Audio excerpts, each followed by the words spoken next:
Hola, soy el doctor Hermosilla. En esta clase vamos a hablar eh, al inicio de rasgos principales de la glándula suprarrenal y nos vamos a enfocar luego en el síndrome de Cushing o en un estado de hipercortisolismo.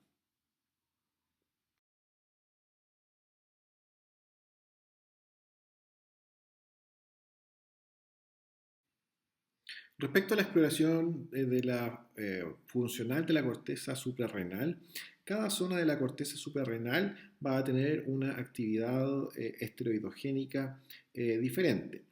La producción de aldosterona, que va a ser en la zona glomerular, y el cortisol y andrógenos en la zona fascicular y reticular. La secreción de glucocorticoides va a estar regulada principalmente por factor hipotálamo hipoficiarios. Su ritmo circadiano y su estimulación en situaciones de estrés son elementos importantes en la valoración de la exploración funcional.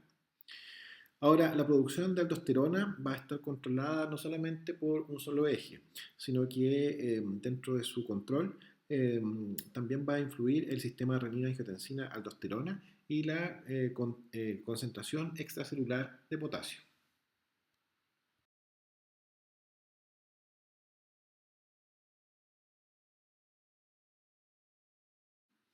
Para poder entender cuáles son las formas de presentación tanto del déficit como el exceso en la producción de cortisol, es necesario conocer cuáles son las acciones que ejerce este último en los distintos órganos. A nivel hepático, el cortisol va a favorecer la proteólisis, la gluconeogénesis y va a disminuir la captación de glucosa en los tejidos. A nivel del tejido adiposo, va a producir una redistribución de la grasa y la va a llevar a nuca y cara y va a aumentar los ácidos grasos libres. A nivel renal, se va a producir un aumento en la reabsorción de sodio, una disminución en la diuresis, va a fomentar la excreción de potasio y un aumento en la excreción de calcio. A nivel del sistema inmunitario va a inducir la formación de lipocortina, inhibir la formación de leucocitos y promover la formación de osteoclastos. A nivel del sistema nervioso central aumenta el ánimo, va a producir en exceso un déficit de memoria y va a aumentar la vigilia. A nivel cardiovascular puede producir un aumento de la presión arterial y un aumento de la reactividad vascular, sobre todo a ciertas otras hormonas, como por ejemplo las hormonas tiroideas.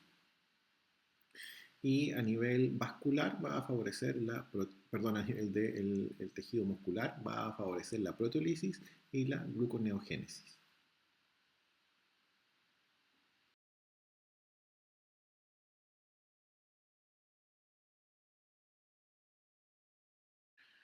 Es importante conocer el ritmo circadiano que se tiene en los niveles del eje hipotálamo hipófisis suprarrenal. Sobre todo esto para poder entender cuáles son los métodos diagnósticos que tenemos para estudiar este eje.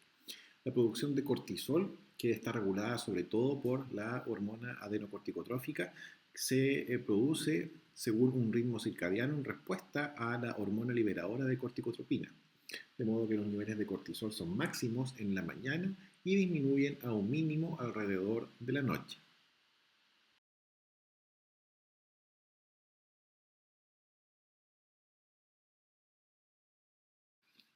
Existen muchos tipos de corticoides exógenos. Dentro de esto tenemos como forma de presentación farmacológica el cortisol, la cortisona, la prednisona, la prednisolona, la metilprednisolona, la betametasona y la dexametasona.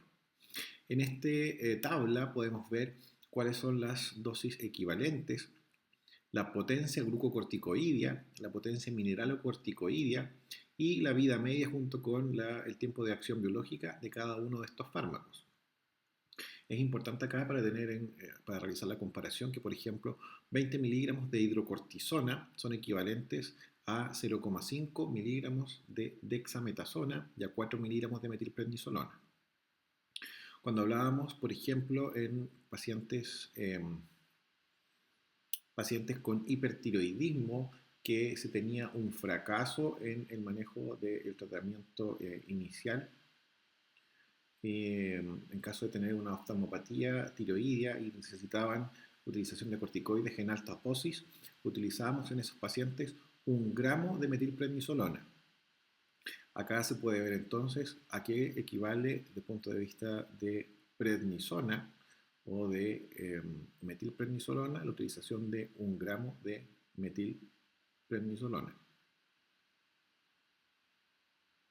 Son dosis muy altas y con esto podemos ver cuáles son los potenciales efectos tanto mineralocorticoideos como glucocorticoideos que pueden presentar desde el punto de vista de disminución, sobre todo de la inmunidad en estos pacientes.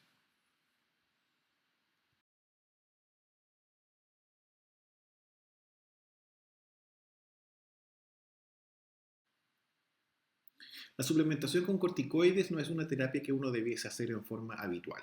La verdad que es un tratamiento que uno reserva como medida de rescate, ya que la utilización de corticoides o estos antiinflamatorios esteroidales pueden tener efectos adversos desde dosis que son, por ejemplo, mayores a 7,5 miligramos de prednisona al día. ¿Cuáles son los efectos que pueden tener en dosis más altas que estas? La presencia de osteoporosis, osteonecrosis, miopatía, desarrollar ya un síndrome de Cushing, tener más tendencia a desarrollar una diabetes secundaria, la utilización de corticoides, mayor riesgo de enfermedad cardiovascular, producto del compromiso del sistema nervioso central, mayor riesgo de psicosis y de depresión.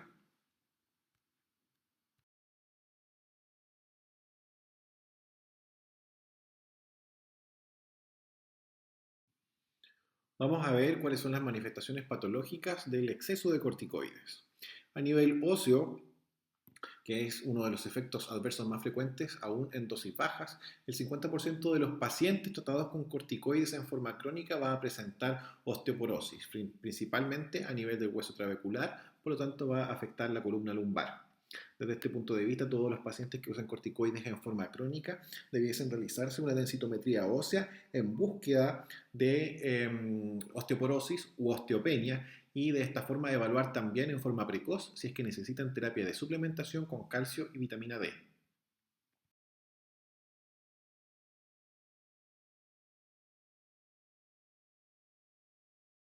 El exceso de corticoides va a producir debilidad simétrica y proximal de las extremidades tanto superiores como inferiores. Los pacientes, por ejemplo, con síndrome de Cushing, tienen falta de fuerza muscular, menos masa muscular que la población normal. Desde el punto de vista de las infecciones, el exceso de corticoides va a producir una supresión de la inmunidad celular y por lo tanto un deterioro en la función fagocítica y de migración de los neutrófilos, favoreciendo el desarrollo de infecciones. Ojo acá también los pacientes que usen corticoides en forma crónica, ya que pueden desarrollar neumonias, o al considerarse como pacientes inmunosuprimidos, pueden desarrollar neumonias por gérmenes oportunistas y dentro de estos la neumonía es por neumocistis. Desde este punto de vista es necesario recordar que todo paciente con corticoides en forma crónica debe utilizar cotrimoxazol forte como fármaco para profilaxis de la neumonía por neumocistis.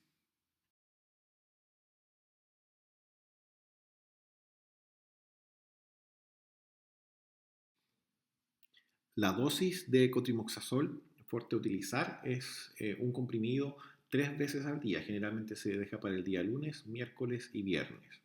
No necesitan terapia, sino que solamente profilaxis.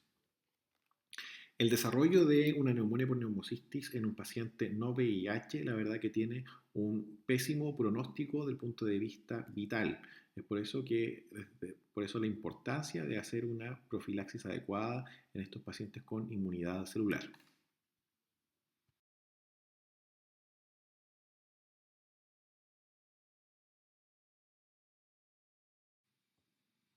Al disminuir el recambio celular, se pueden producir complicaciones a nivel gastrointestinal producto del exceso de glucocorticoides. Hay mayor riesgo de úlcera péptica, sobre todo si se asocia la utilización de glucocorticoides con los antiinflamatorios no esteroidales y también en pacientes que utilizan terapia anticoagulante. Se recomienda para evitar las complicaciones la utilización de inhibidores de la bomba de protones como omeprazol, esomeprazol.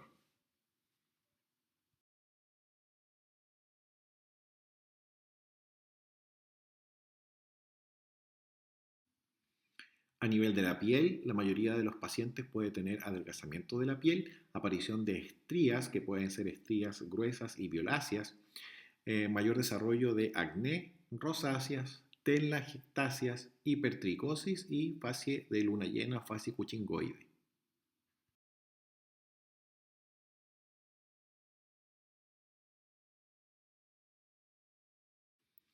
A nivel ocular, las dosis de corticoides por tiempo prolongado o en dosis altas puede producir aumento de la presión intraocular. Ahora es más frecuente el desarrollo de cataratas.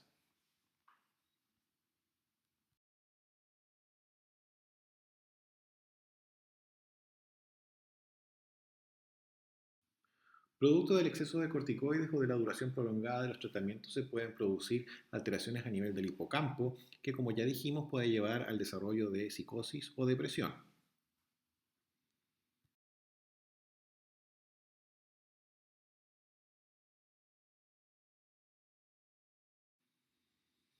Y los pacientes que utilicen corticoides se puede producir una supresión del eje hipotálamo-hipófisis suprarrenal.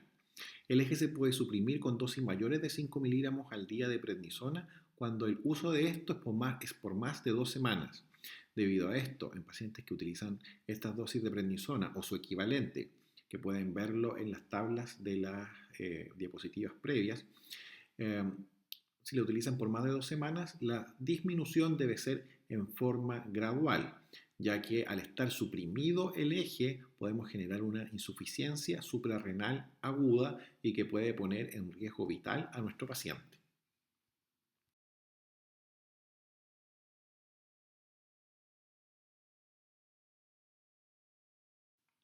El síndrome de Cushing endógeno es una patología que es de baja frecuencia y que se caracteriza por un estado de hipercortisolismo debido a un aumento en la producción suprarrenal que es autónoma y que está aislada de la regulación del eje hipotálamo-hipófisis glándula suprarrenal.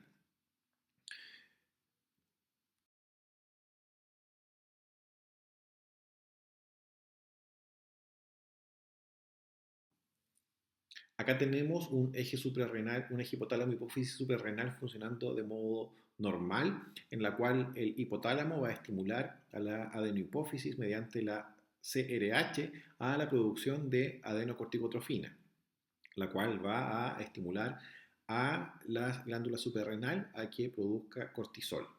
El cortisol va a producir un feedback negativo tanto a nivel hipotalámico como a nivel de la adenohipófisis para disminución en la liberación de estas hormonas adenocorticotróficas. En el paciente con enfermedad de Cushing, lo que vamos a tener que esta glándula suprarrenal se manda sola. Por lo tanto, no va a haber este feedback a nivel hipotálamo hipoficiario y va a haber una disregulación en la producción de este cortisol endógeno. Podemos, en cierta forma, dividir el Cushing como dependiente de ACTH o independiente de ACTH. El 80% de las causas de exceso de cortisol son dependientes de ACTH, que acá considera dentro de su manejo la enfermedad de Cushing, y acá la causa sería un tumor hipoficiario como causa más frecuente, y el tumor ectópico productor también de ACTH. Dentro de las causas que pueden ser independientes de ACTH se encuentra el adenoma suprarrenal como causa más frecuente y el carcinoma suprarrenal. El uso de fármacos con acción glucocorticoidea puede producir un Cushing exógeno, que también es independiente de ACTH.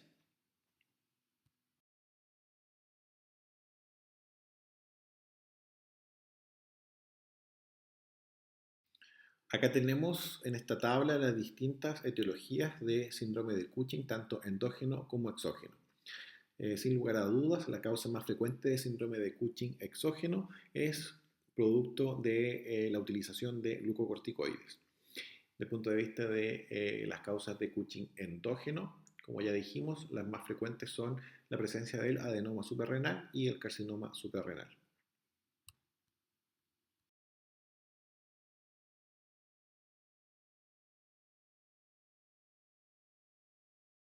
¿En qué pacientes debemos sospechar que puedan tener un síndrome de Cushing?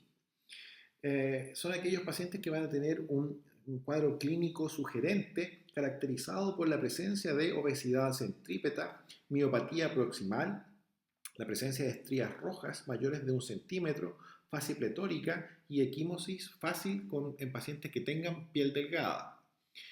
Debido a la realización de exámenes de laboratorio, exámenes de imagenológicos, como forma de hacer screening de salud, se ha encontrado también eh, o se debe sospechar la presencia de un síndrome de Cushing en pacientes que tengan masas a nivel de las glándulas suprarrenales. Eso es lo que se llama un incidentaloma suprarrenal. Desde el punto de vista de la población pediátrica, debemos sospechar en niños que han disminuido la velocidad de crecimiento y que aumentan de peso. Y también debemos sospecharlo en pacientes menores de 40 años y que tengan una osteoporosis vertebral. Como ya dijimos, una de las complicaciones del exceso de hormona corticoidea, del exceso de cortisol, es la disminución de la masa ósea, sobre todo a nivel trabecular vertebral. Desde el punto de vista del nódulo suprarrenal, en todo, vamos a catalogar de incidentaloma suprarrenal a toda imagen nodular que sea mayor de 2 centímetros. En esos pacientes tenemos que hacer tamizaje o screening de que tenga un síndrome de Cushing.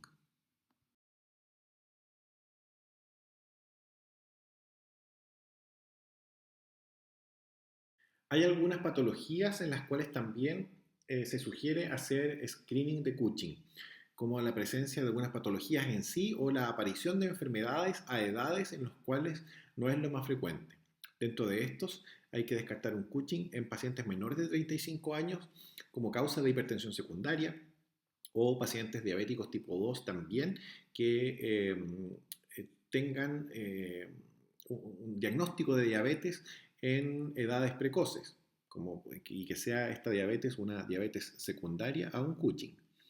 También se recomienda hacer descarte en mujeres con síndrome de ovario poliquístico o en personas que tengan un hipogonadismo hipogonadotrófico o también en aquellos pacientes que producto de una imagen cerebral, ya sea una resonancia o un escáner, se encuentre alguna masa y que podamos diagnosticarlo como un incidentaloma hipofisiario.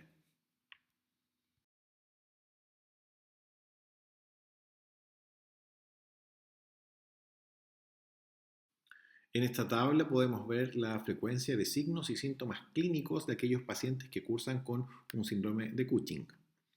Hay varios que forman parte del cuadro clínico típico, entre ellos la presencia de esta fase de luna llena, la presencia de hirsutismo, hipertensión y las alteraciones dermatológicas que habíamos nombrado previamente.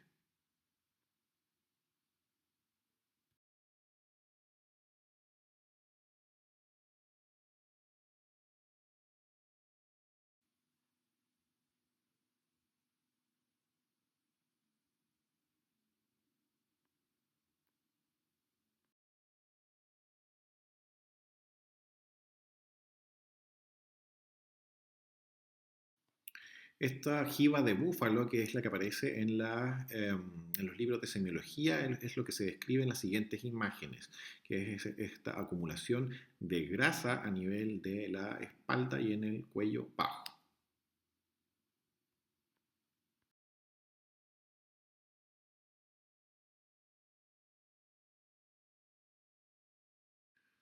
Acá podemos ver alteraciones dermatológicas, como por ejemplo la presencia de estrías abdominales, que son gruesas, mayor de 1 centímetro, que son violáceas, no como las estrías que se producen por la baja de peso, que son estrías blanquecinas. Además, podemos ver acá en brazos y en manos la presencia de hematomas, y eso es secundario a la piel delgada y a la fragilidad capilar que tienen estos pacientes.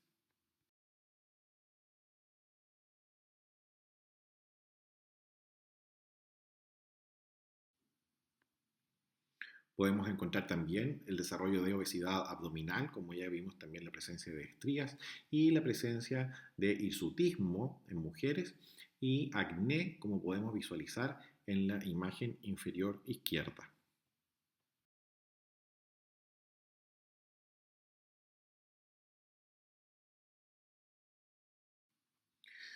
Una vez que hagamos el diagnóstico de Cushing, la verdad que el médico general no va a realizar el tratamiento, pero sin embargo, y por eso es importante que conozcan cuáles son las alteraciones que producen el exceso de corticoides, es necesario que manejen no la causa, pero sí las complicaciones que pueda producir este estado de hipercortisolismo. Una vez que ustedes diagnostiquen un síndrome de Cushing, lo que se debe hacer es derivar a este paciente al endocrinólogo. ¿Cómo vamos a enfrentar a un paciente con un cuadro clínico de Cushing? Lo primero que tenemos que hacer es descartar la primera causa de desarrollo de un Cushing, que es por exceso de ingesta de hormona corticoide, de prednisona, por ejemplo. Una vez que se hace esto, debemos realizar algunas de las siguientes pruebas, que son la utilización de la medición de cortisol libre en orina, la utilización de dexametasona, inyección de dexametasona 1 miligramo durante la noche, o la medición de cortisol salival.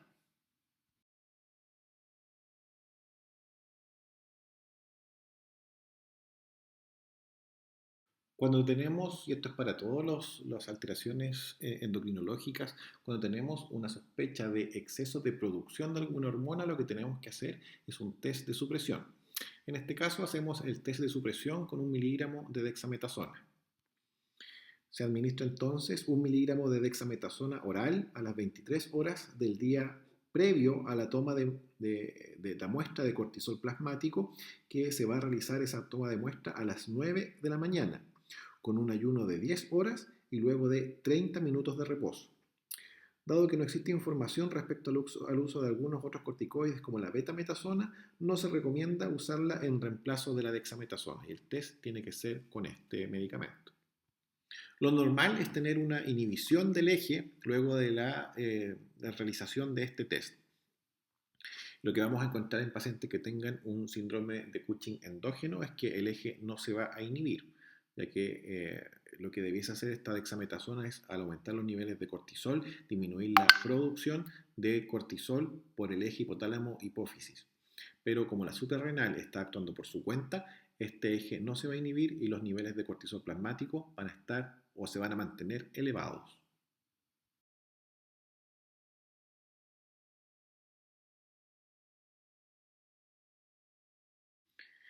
Dijimos que el médico general no va a tratar el síndrome de Cushing desde el punto de vista etiológico, pero sí lo que tiene que hacer es el manejo de las eh, comorbilidades secundarias al Cushing. Por lo tanto, el tratamiento inicial que debe realizar el médico general es evaluar y descartar la presencia de hipertensión arterial, diabetes o intolerancia a la glucosa, dislipidemia y osteoporosis. Y ese manejo sí que puede iniciarlo el médico general a la espera de que se realice un tratamiento definitivo del síndrome de Cushing.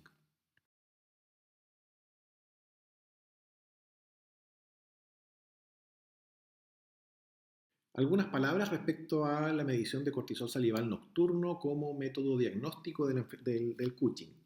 Esto, ¿cómo funciona? Se realiza una recolección de saliva a las 23 horas durante 2 días consecutivos, colocando la muestra en el recipiente que se llama salivet, que este recipiente se coloca bajo la lengua o en contacto con la mucosa de la mejilla dentro de la boca durante 5 minutos. Para poder tener unos resultados adecuados, el paciente debe abstenerse de comer, beber, lavarse los dientes o hacer ejercicio 2 horas antes de la toma de la muestra. Se puede alterar también los resultados producto de fumar, por lo tanto tampoco pueden fumar los pacientes mientras se está realizando el tratamiento. Una de las ventajas que tiene esta medición de cortisol salival nocturno es que es un examen ambulatorio que no requiere punción venosa ni recolección de orina. Es mucho más amigable, digámoslo, con el paciente. Desde el punto de vista de prueba diagnóstica, tiene una sensibilidad del 100% y una especificidad del 91%.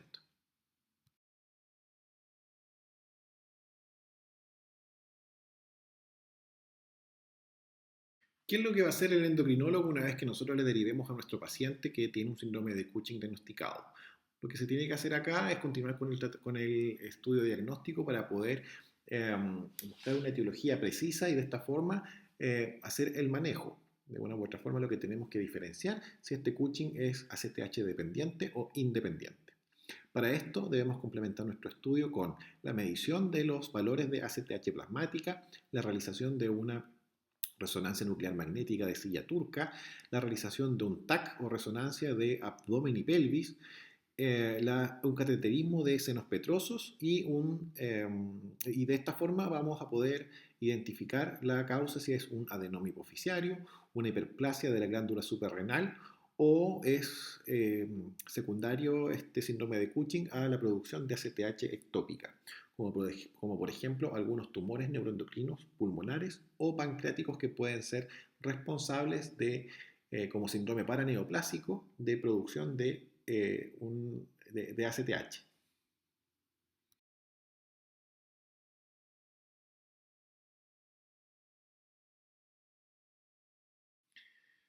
Algunas palabras respecto al cateterismo de senos petrosos. Como ya dijimos, en la evaluación de los pacientes con diagnóstico establecido de un síndrome de Cushing que sea dependiente de ACTH, lo que hay que diferenciar es que si esta producción de ACTH viene de la hipófisis o es algún tejido productor ectópico de ACTH.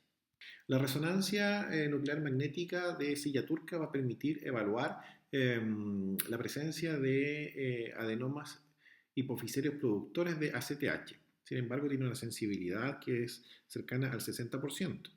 Por lo tanto, nos queda este otro porcentaje que si no encontramos en la resonancia, ¿cómo podemos evaluar si efectivamente esta ACTH viene de la adenohipófisis o no?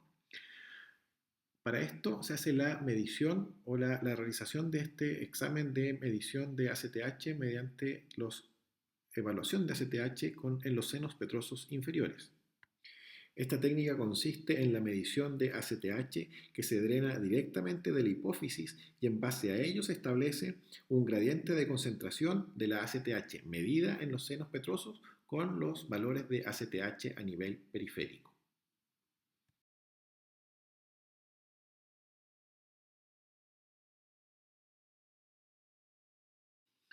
¿Cuál es el tratamiento definitivo del síndrome de Cushing? Bueno, va a depender si es dependiente o no de ACTH. Si es ACTH dependiente, lo que corresponde hacer es una cirugía hipofisiaria si es que la causa es un adenoma productor de ACTH o la resección de un tumor ectópico si es que hay un tumor que está en un lugar distinto de la hipófisis y que produce hormona adenocorticotrófica.